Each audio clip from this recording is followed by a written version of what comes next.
ठाकुर ने कभी भी असंसदीय, अमर्यादित और संविधान के प्रतिकूल आचरण नहीं किया। हमारे माननीय मुख्यमंत्री का बंगला जो है प्रधानमंत्री के भी बंगले से बड़ा, प्रधानमंत्री के बंगले से बड़ा हो गया है, चिढ़ाने के लिए, अपमानित करने के लिए और ये कहने के लिए कि हम तुमको देखो सबक सिखा रहे हैं, अगर तुम चुप नहीं रहे तो हम तुम्हारा घर खाली करा देंगे। सम्राट चौधरी जी मुख्यमंत्री आवास का नाम बदल लोक सेवक आवास, लोक सेवक आवास आगे नितिन नवीन जी किस हैसियत से सरकारी मकान में रहने पड़े। दूसरा तरैया के विधायक जनक सिंह,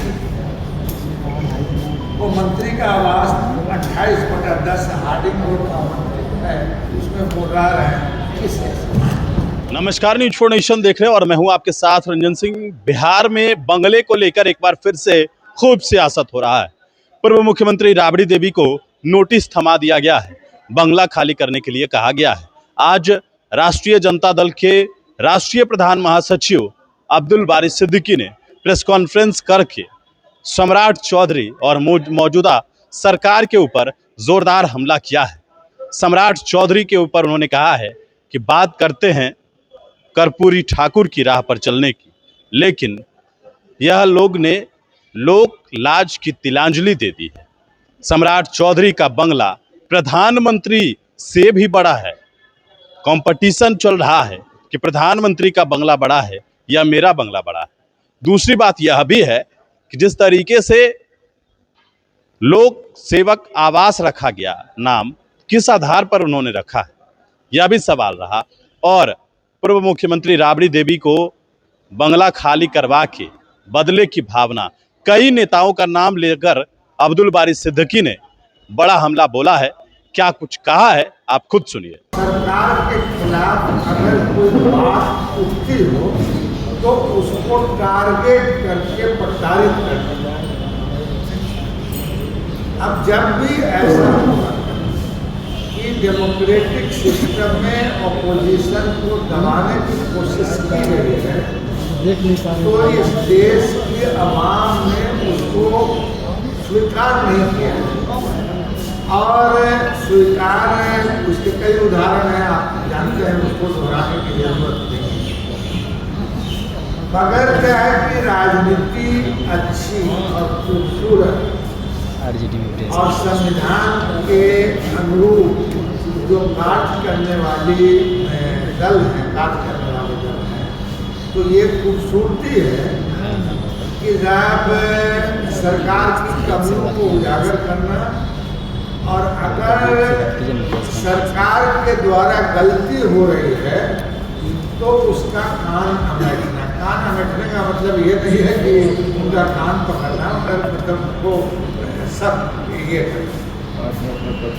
मगर अभी जो वर्तमान स्थिति में बिहार में जो सत्ताधारी दल है वो यह मानता है कि साहब ऑपोजिशन उनकी हाँ में हाँ, और अगर उनकी हाँ में हाँ ऑपोजिशन नहीं मिला है तो उनको टारगेट किया जाए, और टारगेट कई तरह से होता है।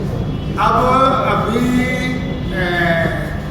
कुछ चीज़ें ऐसी हो रही हैं जिससे साफ जाहिर होता है कि सत्ताधारी दल ऑपोजिशन को टारगेट करके अपने दायित्व निर्वहन से रोकना चाहते हैं।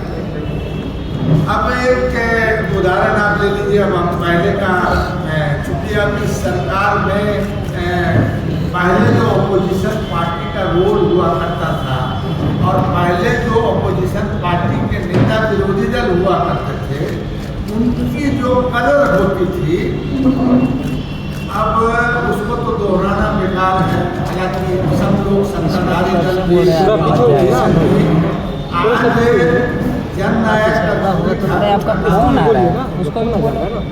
जननायक कर्पूरी ठाकुर ने कभी भी असंसदीय, अमर्यादित और संविधान के प्रतिकूल आचरण नहीं है।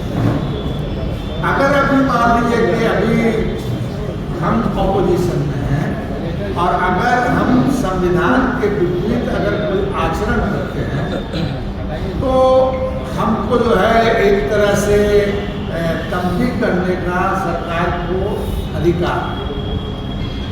मगर अब ये सरकार को, जहाँ इस सरकार को बिहार जो पिछड़ा राज्य है, बिहार कैसे विकसित हो, बिहार जो है कैसे जो है दुनिया का जो कर्जा में दबा हुआ राज्य है, ये कैसे कर्जे से उभर पाए, बिहार जो है कैसे गरीबी रेखा जो है से कम कर पाए और ऊपर आ पाए।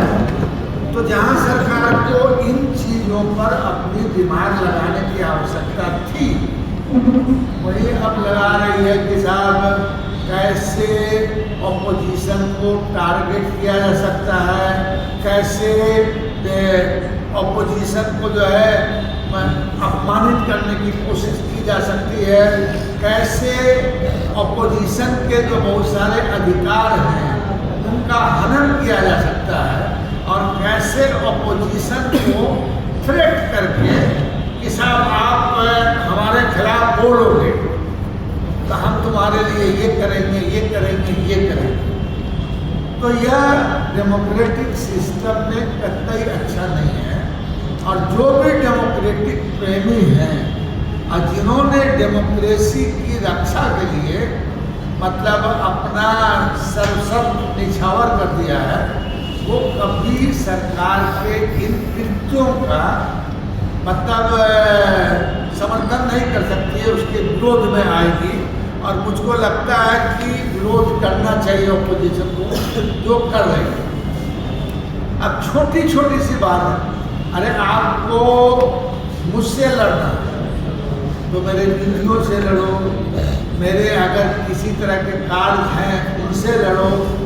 अब मगर क्या है कि अभी ऑपोजिशन पार्टी से सत्ताधारी दल मतलब एक तरह से चिढ़ाने के लिए, अपमानित करने के लिए और ये कहने के लिए कि हम तुमको देखो सबक सिखा रहे हैं, अगर तुम चुप नहीं रहे तो हम तुम्हारा घर खाली करा देंगे, हम जो है तुम्हारा सुविधा ले लेंगे, हम जो है कई तरह के।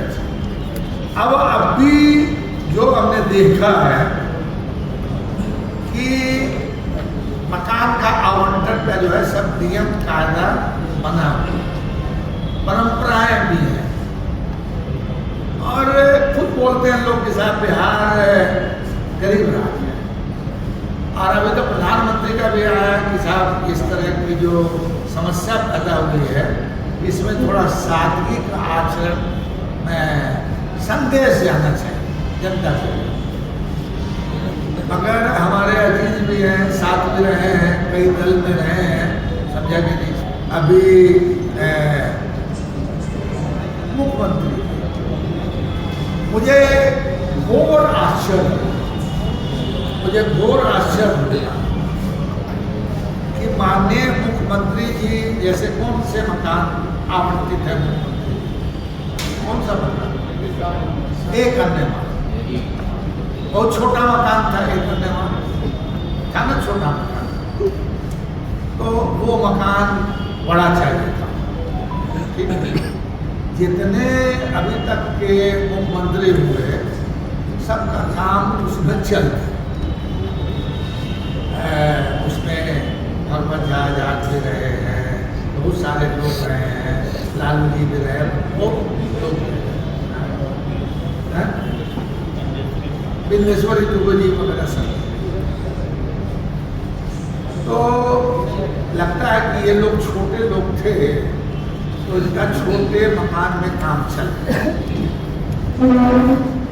अब हमारे माननीय मुख्यमंत्री का विजन बहुत बड़ा, तो उसके लिए बड़े मकान की आवश्यकता। मतलब उन्होंने इस मकान में एज ए मुख्यमंत्री वो रहते थे, उसको मुख्यमंत्री आवास में उन्होंने शामिल कर दिया। अब खैर ठीक है, सरकार है, मगर क्या है कि विपक्ष का काम है सत्ता पक्ष को आईना दिखाना। जब अगर प्रधानमंत्री बोल रहे हैं कि अभी विषम परिस्थिति है, खर्चे में कटौती होनी चाहिए वगैरह वगैरह, फिर राज्य का प्रधानमंत्री अपना बंगला का विस्तार, मुख्यमंत्री बंगला का विस्तार कैसे करना ये।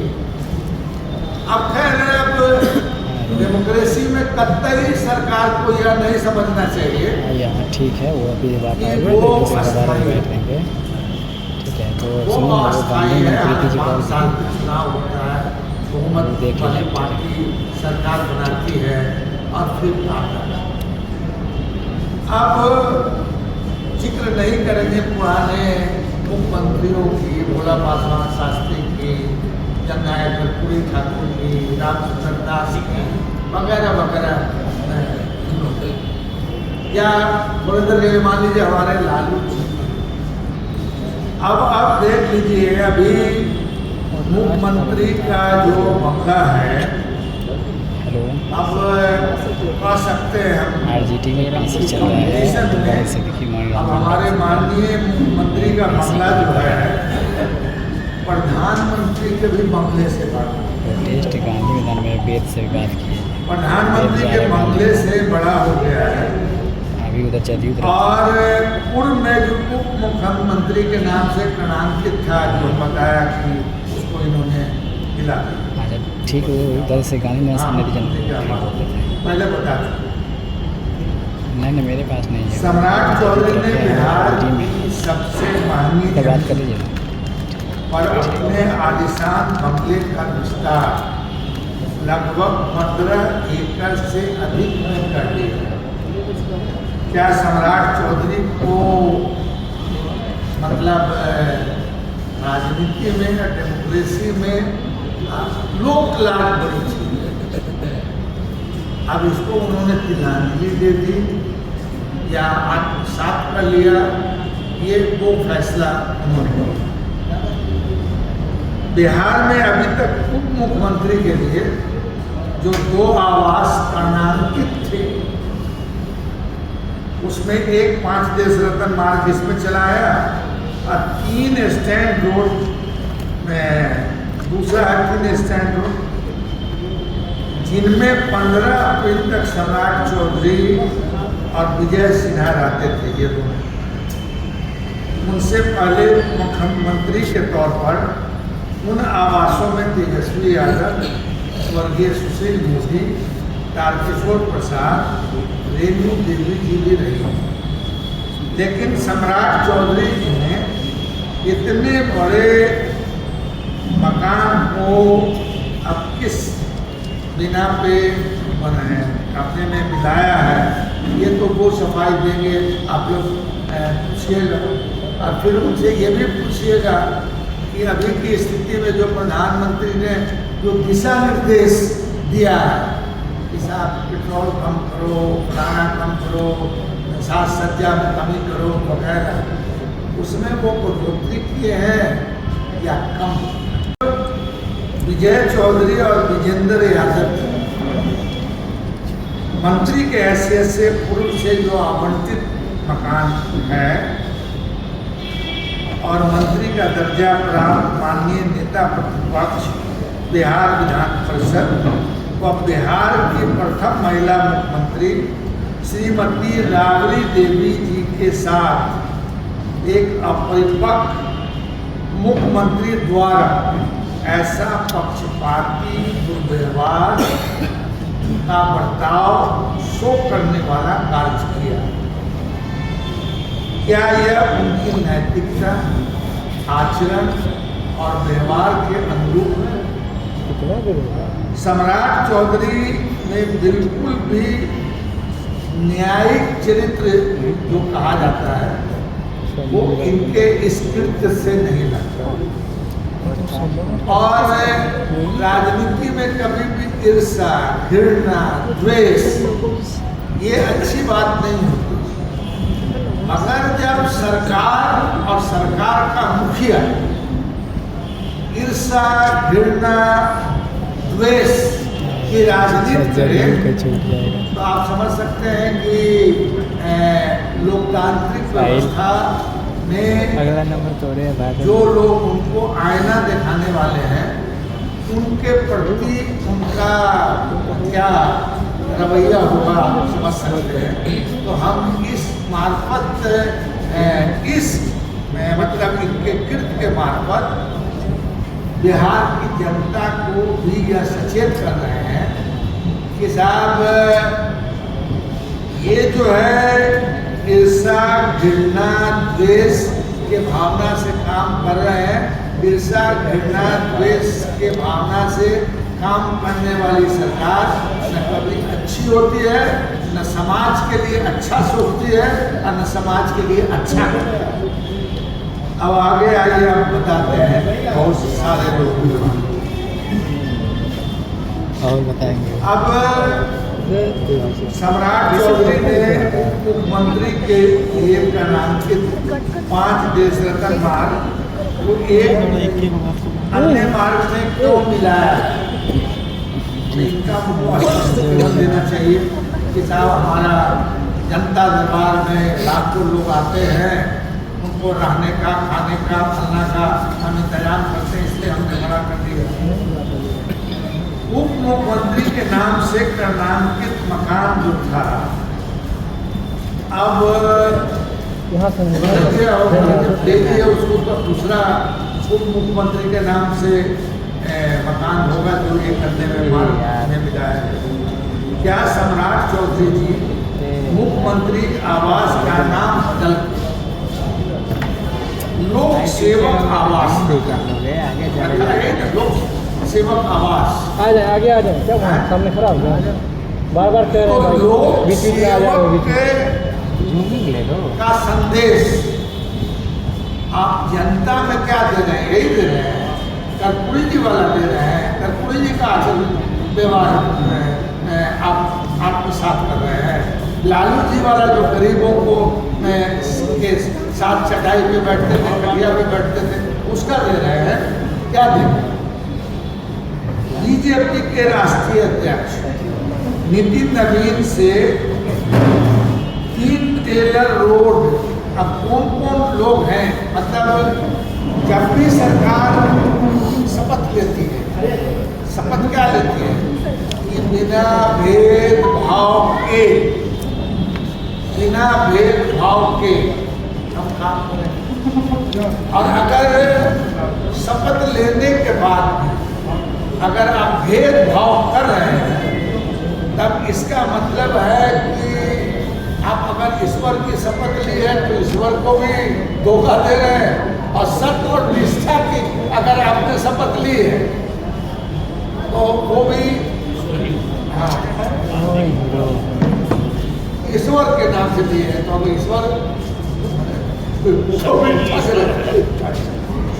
अब आप बता रहे हैं कि इन्होंने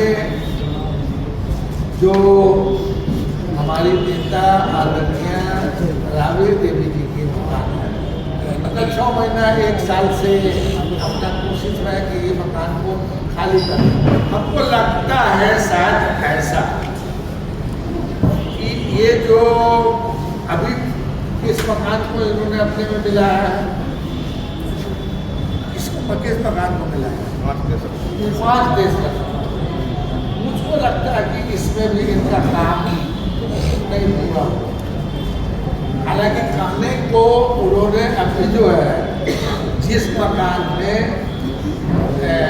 पूर्व मुख्यमंत्री नेता प्रतिपक्ष विधान परिषद रह रही हैं, उसको लगता है कि या तो पहले इस मंत्री के नाम से आवंटित करा के और फिर इस मकान को भी मुख्यमंत्री आवास में समेट, इतना बड़ा काम है, इनको समेटने में थोड़ा आसान होगा। अब किन किन लोगों का मकान अभी तक को नोटिस दिया है, खाली करवाया, तो हमने पहले ही कहा कि सरकार की दृष्टि समदृष्टि, चाहे सत्ता पक्ष हो या विपक्ष हो, आम जनता हो या लाठी, उसके लिए बराबर का होना चाहिए। तो अब जानना चाहते हैं हम सरकार से कि नितिन नवीन जी किस हैसियत से सरकारी मकान में रहने पड़े। दूसरा, तरैया के विधायक जनक सिंह, वो मंत्री का आवास 28/10 हार्डिंग रोड का है, उसमें बोल रहा है किस हैसियत। विधायक ज्ञानू जी किस हैसियत से रह रहे। देवेश चंद्र ठाकुर, ये तो MP होगा, वहाँ भी मकान मिला होगा। यहाँ भी जो है ये मकान था टेलर रोड का लाना, उस मकान वो देवेश चंद्र जी के साथ।